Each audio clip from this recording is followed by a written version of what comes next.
What will Caroline Ducharme be for UConn women's basketball? That's the question. That's one of many questions we're asking about the Huskies entering into the season, which is just a few weeks away. What will Caroline Ducharme be for this basketball team? She has not played in a long time. She's had concussion issues. She had a neck problem. It hasn't been easy for Caroline Ducharme at UConn. It's been a tough journey. But she's coming back stronger. That's what we've seen with these injured UConn players. They come back better.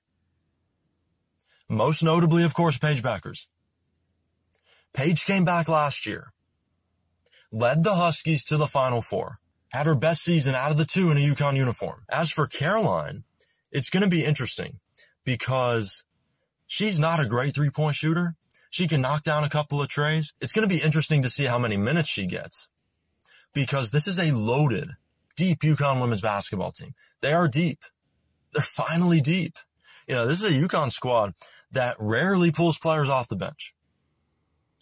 Gino Auriemma does not like doing it. He has so much talent on this year's team that he might have to pull it on Staley. That would help keeping legs fresh.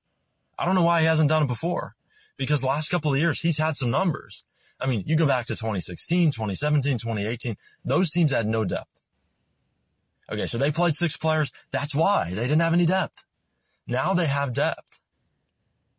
Now they have numbers.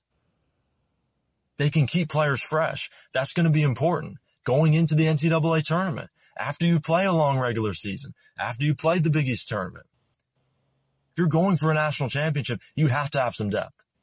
And they have it. The key is just staying healthy. The main thing for her is just getting a couple of buckets, just getting comfortable out there again. She doesn't have to be great. And this team isn't going to ask that much of her. She's a glue player for this team. I'm excited to see Caroline back on the court soon and excited for this UConn season.